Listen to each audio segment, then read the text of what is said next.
People as a resource చాప్టర్లో quality of A population. So మనం ఇది చూడాలంటే క్వాలిటీ ఆఫ్ ఏ పాపులేషన్ ఎలా ఉన్నారు, ఆ కంట్రీలో మనుషుల క్వాలిటీ ఏంటంటే మనం ఎలా మెజర్ చేస్తాం.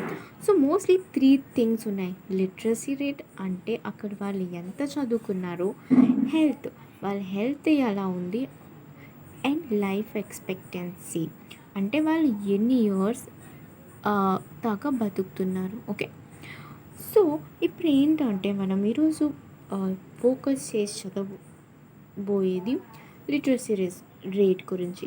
లిటరసీ రేట్ అంటే ఎంతమంది చదవగలరు, రాయగలరు. ఓకే, ఆ మెజర్మెంట్ని లిటరసీ రేట్ అంటారు. సో లిటరసీ రేట్ అगर మనం పెంచాలంటే మనం ఏం చేయాలి, ఎడ్యుకేషన్ మీద ఫోకస్ పెట్టాలి. సో గవర్నమెంట్ ఎడ్యుకేషన్ మీద ఇన్వెస్ట్మెంట్ చేయడం స్టార్ట్ చేసింది. దాని బడ్జెట్లో ఎడ్యుకేషన్కి ఒక ఇంపార్టెన్స్ ఇస్తూ దాని మీద కొన్ని లైక్ ఎడ్యుకేషన్ మీద ఖర్చు పెట్టడం స్టార్ట్ చేసింది.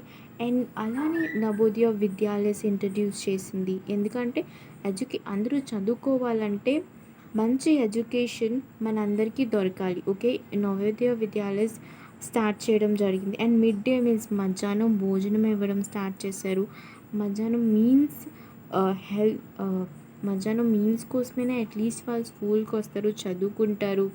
ఓకే, సో ఇవన్నీ ఆ తర్వాత ఇట్స్ లైక్ లిటరసీ రేట్ ఏమొచ్చి 18% ఉండేది 1951లో అండ్ 85% ఇన్ 2018. సో ఇలా మారడానికి కారణం ఏంటి, గవర్నమెంట్ చాలా ఇంపార్టెంట్ రోల్ ప్లే చేసింది.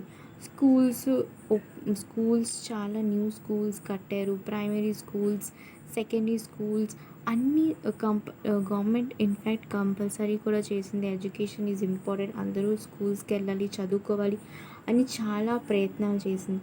సో అన్ని దాంట్లో కొన్ని ప్రయత్నాలు మిడ్ డే మీల్స్, నవోదయ విద్యాలయ ప్రతి డిస్టిక్లో నుంచి ప్రతి డిస్టిక్లో ఒక్కొక్క నవోదయ ఉండేలా చూసుకున్నారు. సో ఇవన్నీ చేయబట్టే అండ్ సో దానివల్ల మన కంట్రీలో లిటరసీ రేట్ చాలా వరకు పెరిగింది.